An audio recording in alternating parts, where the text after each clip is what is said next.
And although I can't get every one of those veterans and every one of those service members and every one of those first responders to come, I can invite you and the people that you know to join us. Come.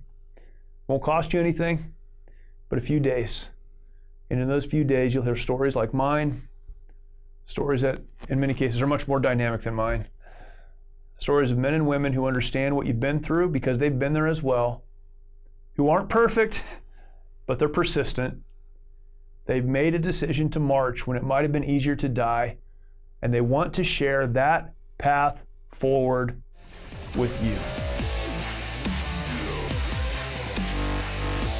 Hello, and welcome to the Mighty Oaks Show. So glad to have you with me today, and looking forward to perhaps a more unusual conversation than we normally have, but I'm excited to share some things with you today. But before we jump into that, I do want to thank you for watching. If you're on YouTube watching, if you're there and you have not yet subscribed, please take a minute to subscribe, hit the notification bell, leave us a comment, share this content out. We want to make sure that you're looped into everything that's happening. We're constantly putting new content out, and I want to make sure that you have access to that. If you're listening over at Mojo 50, thank you for doing that. We love our partners at Mojo 50. They've been good to us, and if you're listening there, you know the type of content that they produce, and it's amazing, and we're glad to be there.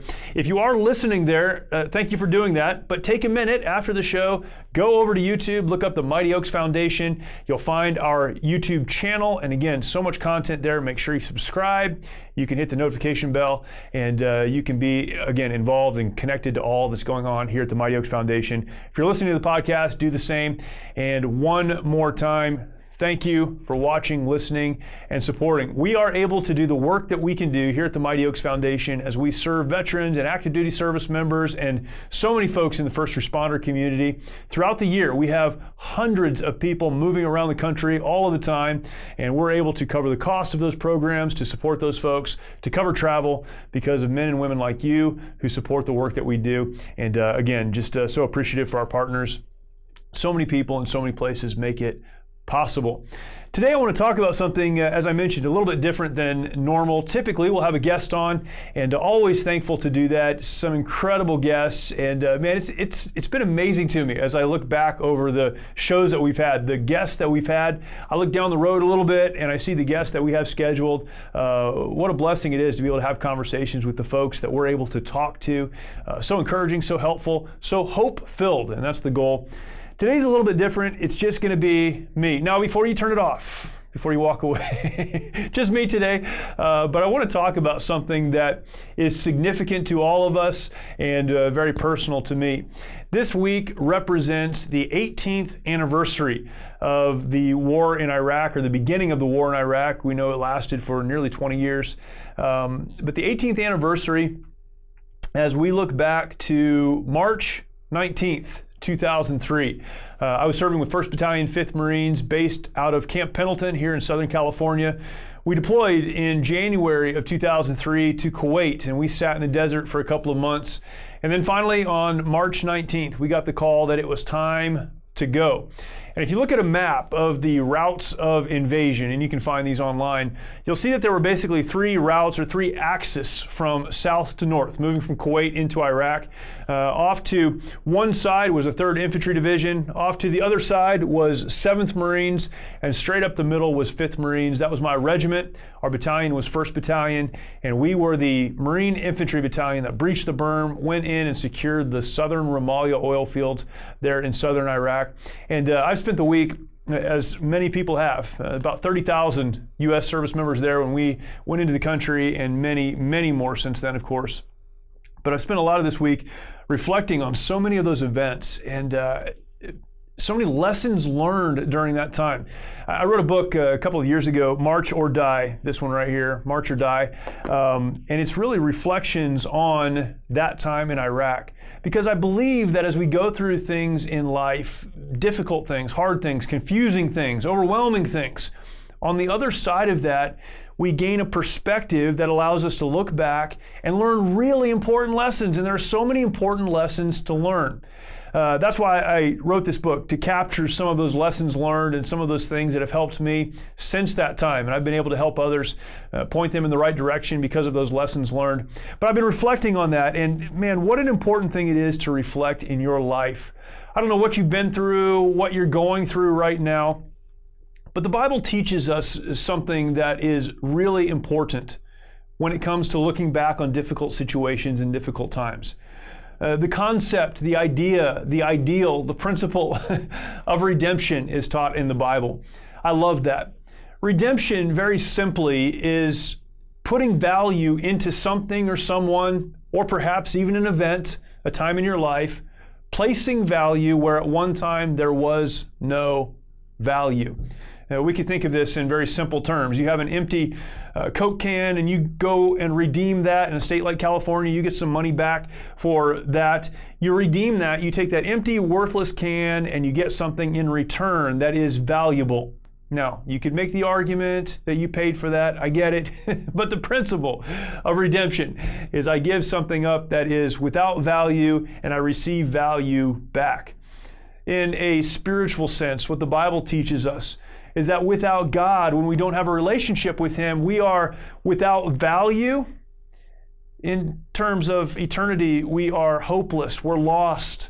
We are destined for an eternity separated from God. But because of what Jesus Christ did on the cross, He died. This is the weekend we're getting ready to get into the weekend where we celebrate Easter, the resurrection of Christ. Coming up in really a few days, and we're looking forward to that. And what is that? That is Jesus Christ, God, dying in our place, paying the price for our sin so that we could be redeemed, so that we would receive value where once there was none. We receive a relationship with Him where once there was no hope. That's redemption. When I look back on events in life, difficult times, think back to your own traumas. Think back to your own difficulties. Think back to your own trials. Those can either be parts of your story, things that you look back on with regret and grief and some kind of emotion, something that causes you to go down into a depression as you consider what's happened. You can look back on those difficult times in life and say those were worthless. I'm no better for having experienced them. Or you can look back on those events and you can redeem them by learning lessons, applying those lessons to your own life, and then sharing those lessons with others. That is redeeming the difficulties of your past. I believe there is nothing better in life than learning how to redeem the difficult times that you have lived through. There are so many issues, so many obstacles, so many trials, so many traumas that people deal with. We're all different, but we all know what it is to suffer, to struggle. When we look at combat, when I think back 18 years to that time in my life where I was a young man, part of a large unit moving into a country to experience something none of us had ever experienced, I love the metaphor for life that's found in actual warfare. There's a real enemy. There are real obstacles. There are real trials. There's very real fear. There's very real danger. We learn lessons. We suffer loss. But as we look back, we can learn some very important lessons. I want to share some lessons with you today, but before I do that, I want to encourage you, look back on your own experiences in life. Look back on the things that perhaps you think about as being worthless, having only caused harm. Look back on those things. Spend some time reflecting, not in an overly introspective way, but spend some time reflecting and asking yourself, what can I learn from that? It's when we learn from our past and apply those lessons to our present and share those with others that we're redeeming something that at one time had no value, but can have great value to us if only we'll learn those lessons and move forward in a positive way. I learned so many things during my time in Iraq, and I reflect on that. I'm one person. There were so many lessons that could be learned. I'm one person. But I really go back to the events of my time there and see that as a turning point in my life. I remember as the war was getting started, we went into the country, of course, and I always tell people that things are different when the tracer rounds are coming back your direction. We trained a lot. We did a lot of things that were difficult and even sometimes dangerous, but the rounds were always going one direction, from our front line forward. When you go into a country where there are enemy soldiers that want to kill you, the tracer rounds from their rifles are coming your direction. What a surreal experience that is.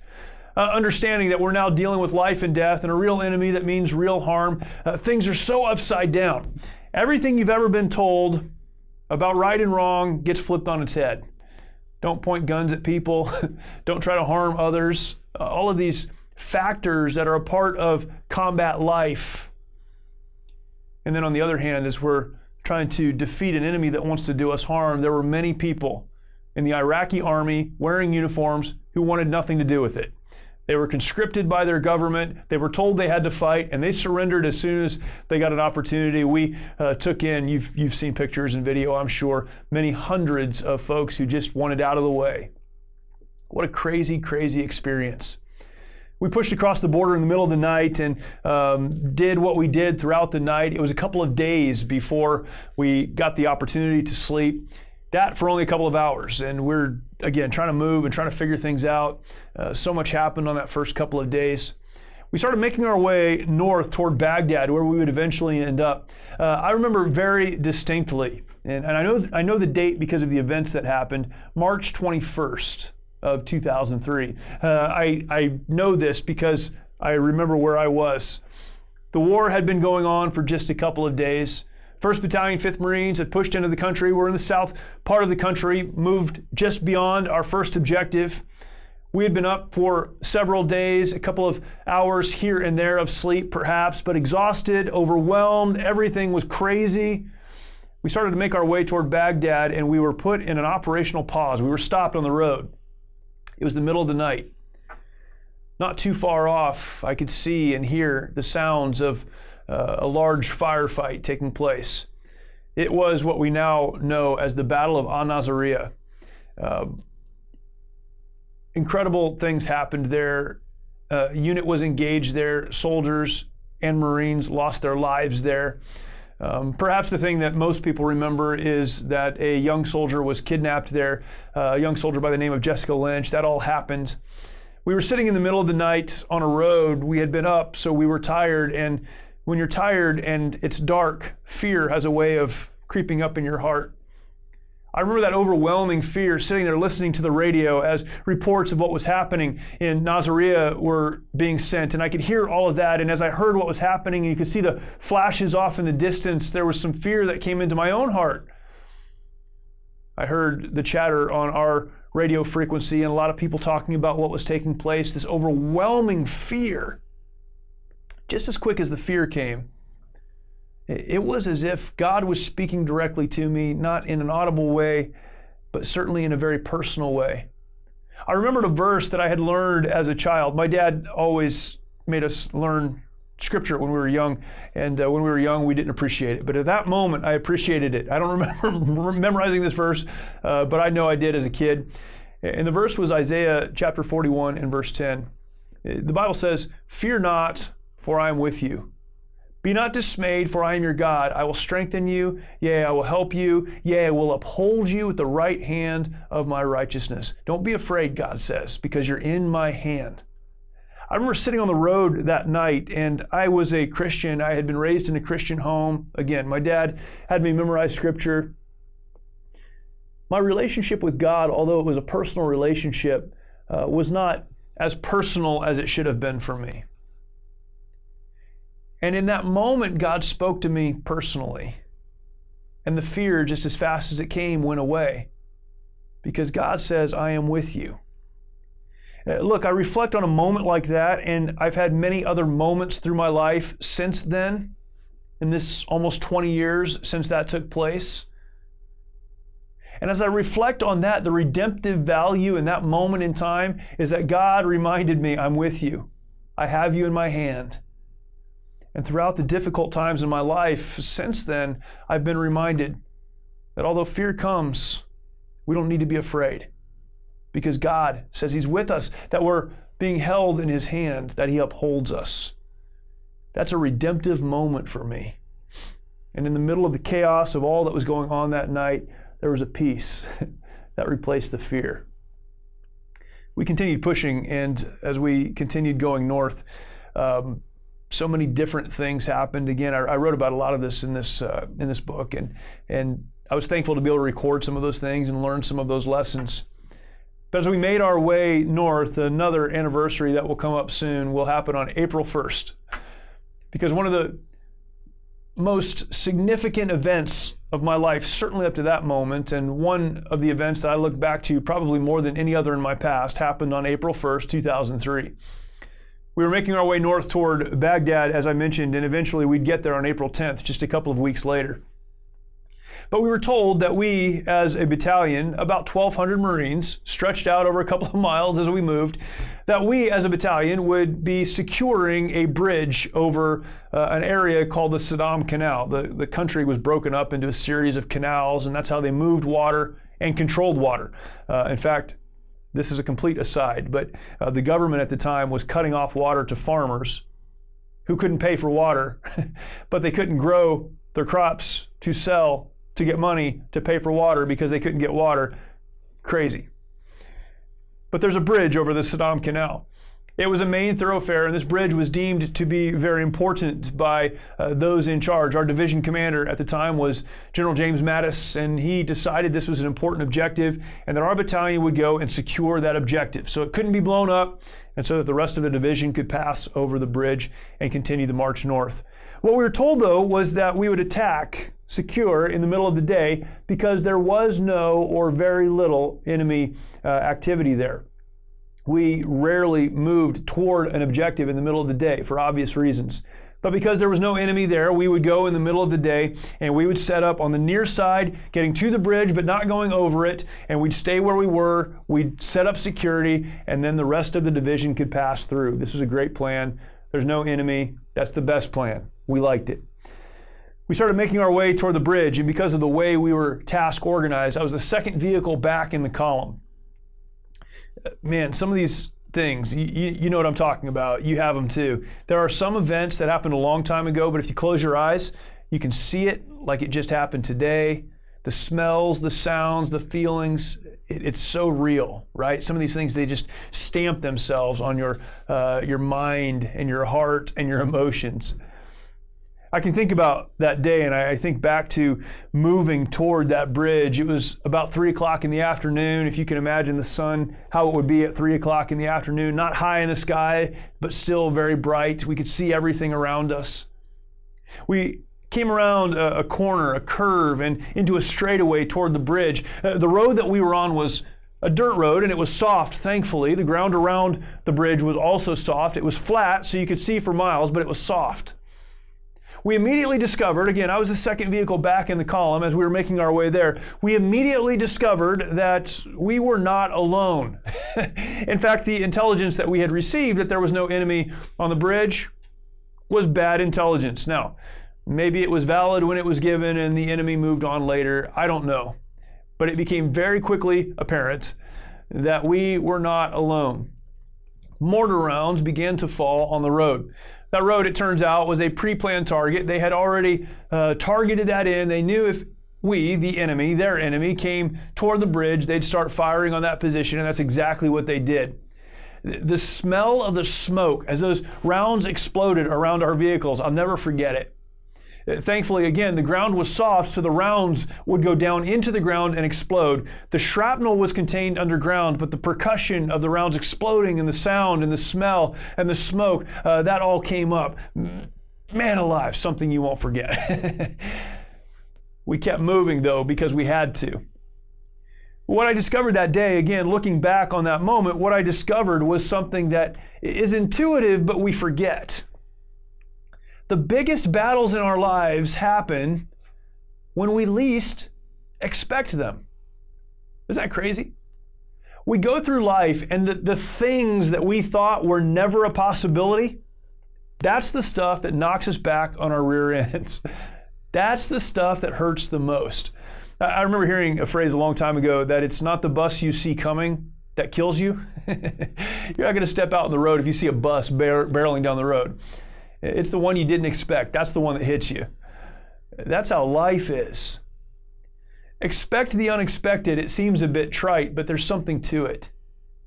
We have to know that as we go through life, there's ups and there's downs, there's good and there's bad, but the bad is often just on the other side of the good. It comes when you least expect it. I remember moving toward that bridge and thinking to myself, they said this would never happen. You ever said that? You find yourself in a relationship, a work situation, a financial situation, a life situation, and you think to yourself, somebody, said this would never happen. How is this possible? The biggest battles in your life often are the ones that you didn't see coming, that you didn't expect. In fact, some people become so overwhelmed by those battles, so overwhelmed by the unexpected, that they become the lifelong victims of a one-time event. Think about that. You may be listening to this, and that's you. I know I have found myself in that spot before. Something in my past has gotten such a hold on me. I didn't see it coming. I didn't expect it. I was hurt by someone that I never thought would hurt me. A situation changed or came up that I did not expect. Something happened back there, and that thing has gotten a hold of me because I didn't expect it. And now I've become the lifelong victim of what was a one-time event. Be aware that there are real enemies in life. There are. Sometimes they're people, sometimes they're circumstances. The enemy is anything that prevents your forward movement. There are real fights and real battles, but it's often the ones you didn't expect, the ones that catch you off guard, that can do the most damage. Be aware of that. Maybe you don't see it coming, but when it presents itself and you can see it, step back and acknowledge, I didn't see this coming, but I'm not going to let it control my life going forward. Because here's a second principle we learned. You may not always get to pick the fight. That's a truth. Sometimes the battles come when you don't expect them. We just talked about that. You may not always get to pick the fight, but you always get to decide how you will fight. Think about that for a second. The one thing that no one can take away from you is the power, the ability that you have to decide. To decide in the moment how I'm going to respond to what's happening around me. You may not get to pick the fight, but here you are. You're in the fight. Where you take back the power is by deciding how you will fight. Will you fight honorably? Will you fight toward an expected end? Will you push forward toward the goal that you had out in front of you? Or will you pull back? Will you do something that in other circumstances, in other times, you would never do? What are you going to do? You get to decide. One of my favorite books is a book by an author, Viktor Frankl. He wrote a book called Man's Search for Meaning. I'm a Christian. I love Christian books and read Christian books, but I read all kinds of books. Viktor Frankl was not a Christian, but his perspective on life was incredible. As a Jewish psychiatrist during World War II, he was interred in a concentration camp. He was very young at the time. He was married. His wife was pregnant. They were expecting their first child. They were in separate concentration camps. A very difficult situation, as you can imagine. Victor spent 4 years, almost 5, in a concentration camp. During that time, he lost his wife and, of course, his unborn child. He heard about that through kind of the network of people that were coming and going. He spent this time in a concentration camp, and as a psychiatrist, he was someone who studied human behavior. He made some observations during this time, and he observed that there were people in that situation who seemed to do pretty well. They didn't enjoy it. It wasn't a happy time for them, but they put all of it in the context they needed to put it in so that they could survive, and they did. They went to work, they did the thing, they made it. They got to the other side okay. He looked at other people who were in the exact same situation, dealing with the exact same circumstance, who died almost of heartbreak. They just gave up. He made many observations, and in the book, Man's Search for Meaning, I would highly encourage anyone to read it. He made the statement that the last of the human freedoms is the power to decide.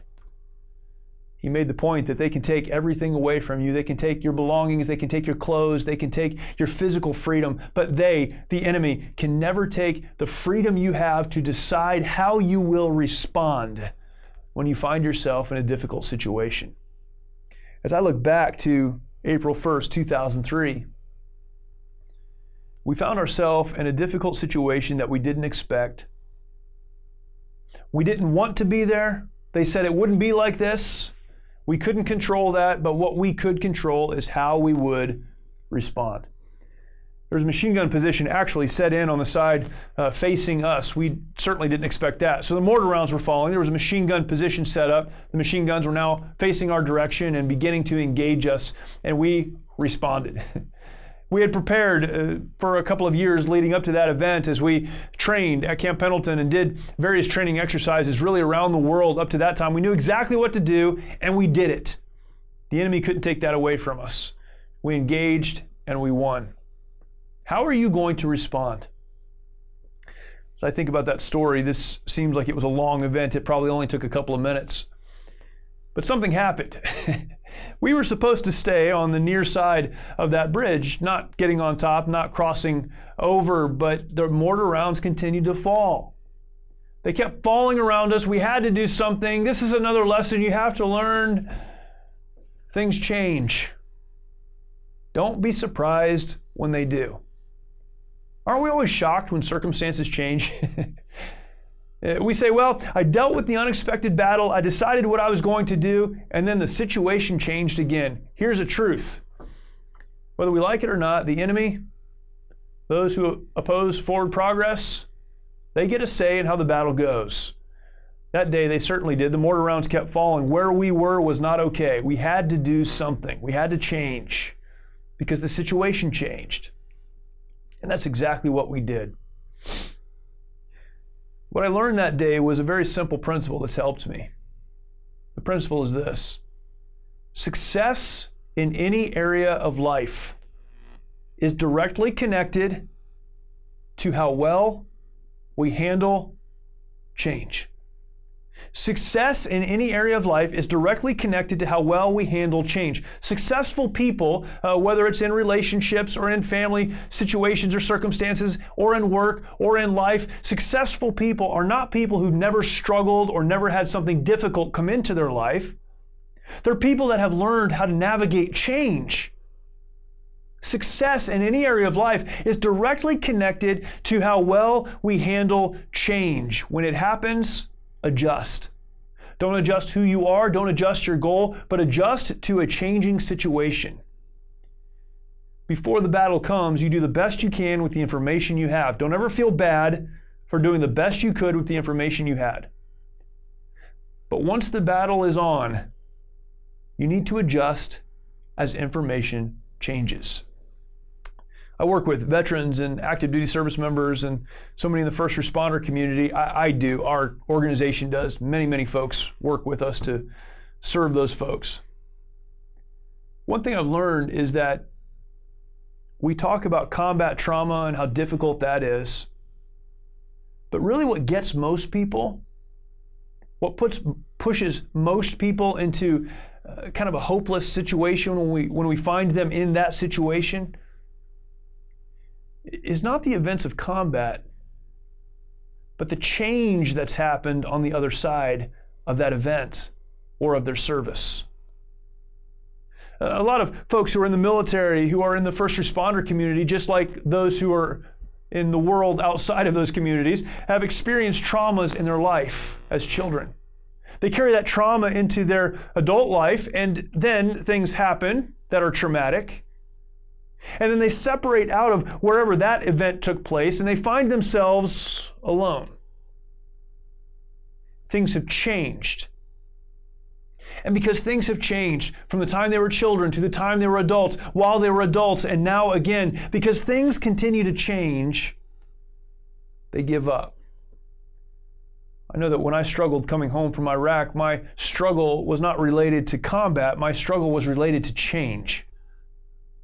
I left the Marine Corps. I went into a different job, a job I really wanted to be a part of. I knew I belonged there, but I had a hard time with the change. Until I got control of my emotions, my thoughts, my feelings around what had changed, I made everyone in my life miserable, including myself. Success in any area of life is directly connected to how well we handle change. That day on that bridge, we had to change, and we did. We moved to the top of the bridge to deal with the mortar rounds. Change was necessary. But as we continue our story, that change was probably not the right one. We moved because we needed to. We dealt with the machine guns. We got on top of the bridge, but now we were bunched up on top of the bridge. That was a bad situation. The mortar rounds kept falling, and again, it's one of those events I look back to and I think on. I'll never forget standing outside of the vehicle. There's a lot happening, as you can imagine. The mortar rounds are falling. A round fell just in front of me. It exploded, again, under the earth, which I'm thankful for, but the percussion of that round exploding from the bottom of my feet, through my body, and the top of my head, I'll never forget that feeling. We found ourselves once again in a very, very bad situation. Not only were the mortar rounds falling around us as we were bunched up on top of the bridge, there was an anti-aircraft gun, old Soviet-era anti-aircraft gun, not too far away, sitting on the other side of the canal, oriented to prevent aircraft from flying over the bridge. Well, now we were the big threat, and it was swinging our direction.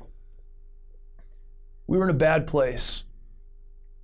I think we can all relate to that because we all know what it's like to find ourselves figuratively, if not literally, most of us it's figuratively, in a place where we feel like life is absolutely out of control. We feel like the mortar rounds from the enemy are falling, things are exploding around us, it's going to get worse as the machine gun comes our direction. We're in a bad spot. Here's a lesson I learned that day that I've applied to my life and I think back on almost daily. It's where the title of the book came from. When you find yourself in a situation like that one, where it feels like your world is absolutely out of control, you only have two choices. You can stay where you are and die. In the veteran community, we talk about the suicide rate being more than 20 a day. More than 20 veterans a day take their lives. It's tragic.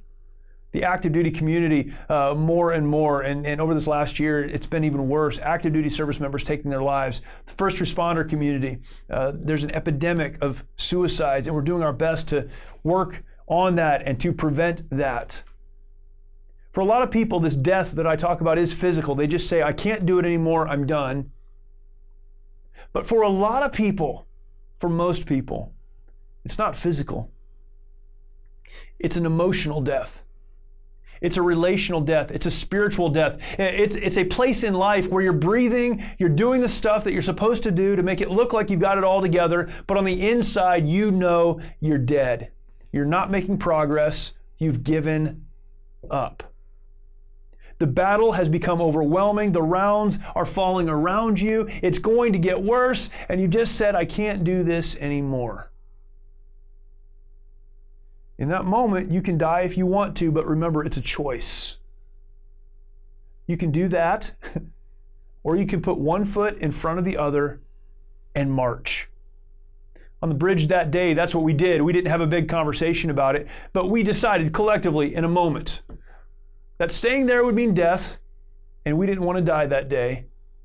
And we moved to a place where we could impact the enemy in a better way, and we won. I'm thankful we did. But that's a life lesson. What are you going to do when things are hard? Are you going to stay where you are and die? Are you just going to give up, throw in the towel? Or are you going to march? Make the decision to put one foot in front of the other and march. March or die was the motto of the very first unit I was a part of as an infantry rifle platoon commander. March or die. It was on the back of a t-shirt. I loved it. It's simple. It makes sense. It's a great motto for life. What are you going to do? On the other side of that fight, we came out on top. I'm so thankful we did, by the grace of God. I remember when the shooting was over, we were setting into our positions, figuring some things out, unsorting some things. I remember this overwhelming feeling. It was the first time I'd ever had this feeling in my entire life. At the beginning, I mentioned that as we were sitting on the side of that road, as the Battle of Nasiriyah was happening, I felt the presence of God, and He ministered, God did, to my heart through the Holy Spirit, through Scripture. A few weeks later, when that battle was over and I was checking my Marines, I was walking back and forth, I remember another overwhelming feeling. I believe the Holy Spirit speaking to my heart. There was a calm and there was a peace in spite of all that had just happened. And I realized for the first time in my life that God is bigger than all of it. You see, we're taught to believe that where we grow up, what we look like, where we go to college, all of these things somehow add value to our lives. In this moment in craziness in America, this is all we talk about anymore. These things that are outside of your control, that is who you are, that is the value associated with your life. What I was reminded of, what I had impressed on me that day after that battle, was that none of that matters. That God is God. It doesn't matter where you came from, what house you grew up in, what uniform you wear, what language you speak, what color your skin, none of it matters. Because God is bigger. That's something in theological terms we talk about in terms of sovereignty. He is sovereign. He is bigger. He is in control, and I'm not. And in a strange way, that gives me peace. Because it means that I don't have to control everything because I'm not God. I can simply put my faith and trust, my confidence, my hope in God, who is in control. So many lessons learned that day, and I do my best to reflect on them. Probably one of the biggest lessons for me that day was understanding that the decision to march when it would be easier to die is a decision that impacts more than just me. Regardless of how bad you feel like your situation is, please understand that you're not the only one who will be impacted by the decisions that you make. When someone decides to end their life, what they do is make a decision that says, the only person impacted by this is me. That's not true. In fact, we're told statistically that when a child has a parent who's taken their life, they are 33% more likely to do the same. That's a startling statistic. You see, the decisions you make will impact others whether you want to acknowledge it or not. I've got a picture hanging over my desk. If you watch this show, maybe you've seen it before, you can find it on some of our literature, but it's a picture of my platoon in Baghdad. I have it hanging over my desk, and I've looked at it every day for years. 18, probably. I've always been so proud of that picture. I look at that picture and I think, man, what a time that was in life. So many experiences, so many things, and we brought all those guys home. I look at that picture and I think about it in connection with the story that I just told. And you know, one of the biggest lessons for me is that if I had decided to stay on the top of that bridge when things were out of control, because it would have been easier to just stay there and die than to try to fight our way out, to march to a better place, I would not have been the only one that would have died that day. I look at that picture of my platoon in Baghdad, all those young men, and I know that if I had made a decision to do something other than march, a lot of those guys wouldn't have come home. Because the decisions we make impact a lot of other people. Sometimes there are other people who are struggling and you don't know they're struggling, and they're struggling in ways that may not even make sense to you, but they're watching you. Because they know you're dealing with something and they want to see how you respond. And if you stay where you are, they're going to stay where they are. If you move, they'll move. You can say that's not fair, it may not be fair, but understand that your life impacts a lot of other people. And by putting one foot in front of the other, you make forward progress and you get to a place where you can win the battle. thankfully in life, it's not the perfect who succeed, it's the persistent. It's not the perfect who succeed. Perfection is a goal that none of us can attain. It's not the perfect, it's the persistent, the one who just keeps marching. That's why in this life, persistence is almost a superpower. It's the thing that separates those who are successful from those who are not. It's the desire, the willingness, and the determination to just keep moving forward. So many other lessons, I record them in this book, and I've written about them in other places. Came home from Iraq, and about a month later, almost exactly 30 days later, I was out of the Marine Corps and serving on a church staff in Southern California. That's another whole story. I struggled, as I mentioned a little while ago, with the transition, with the change that had happened in my life, and it was very difficult for me. I loved the Marine Corps. All I had ever wanted to do was be a Marine. I transitioned out doing what I believed I was supposed to be doing at that moment. But part of that for me was no longer looking over my shoulder.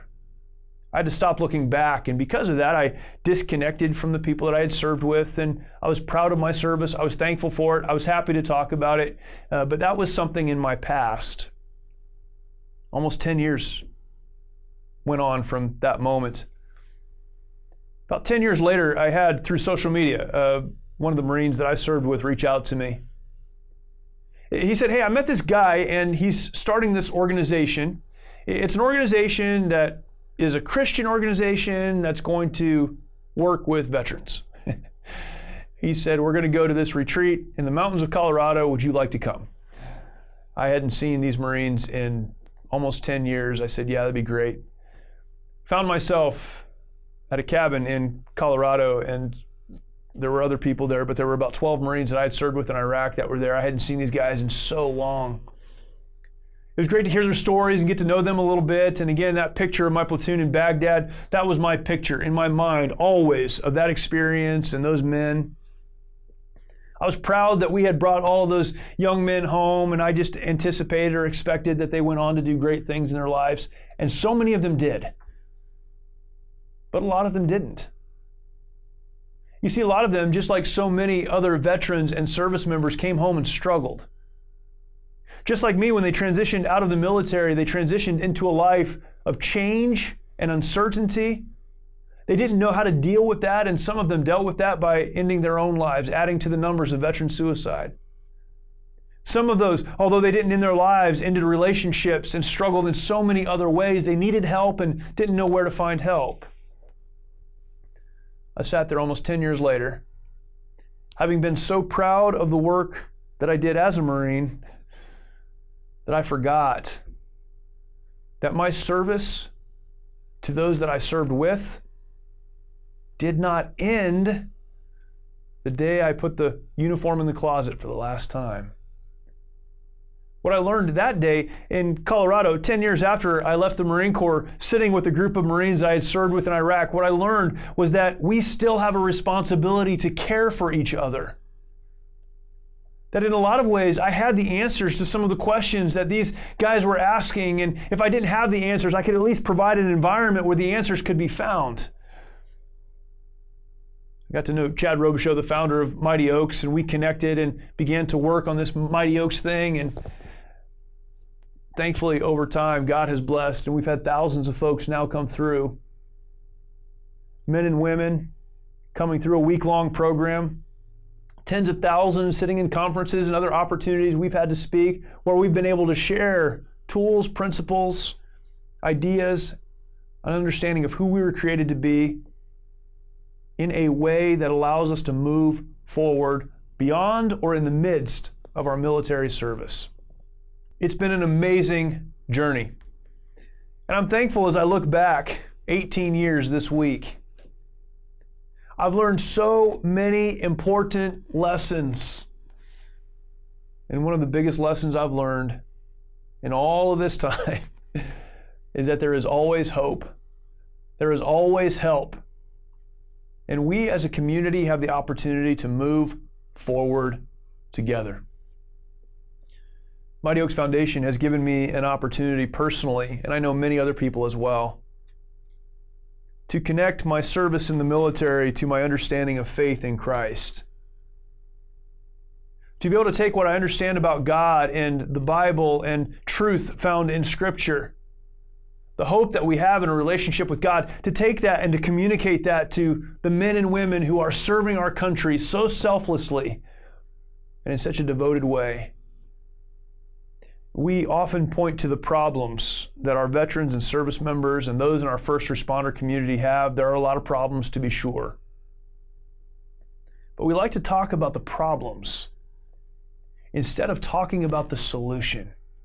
And there is a solution. And that solution is found in a relationship with God through Christ. And I'm thankful that men and women who have served, men and women who are serving, can communicate that truth with others.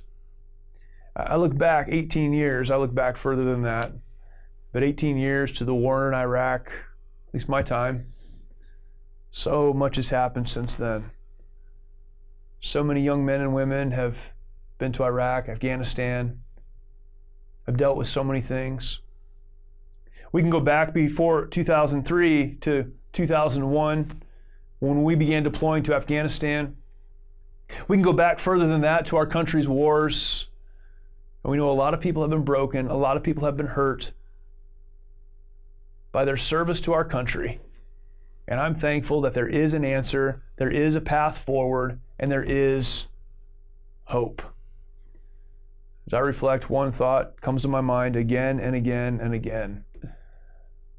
I wish that every one of the 18.5 million veterans in the United States, every one of the more than 2 million active duty service members in the United States, every one of the hundreds of thousands of first responders in the United States could go to our website, as simple as it sounds, could fill out an application, and could attend a program where they could find hope in the midst of what they may see as an unexpected, overwhelming battle.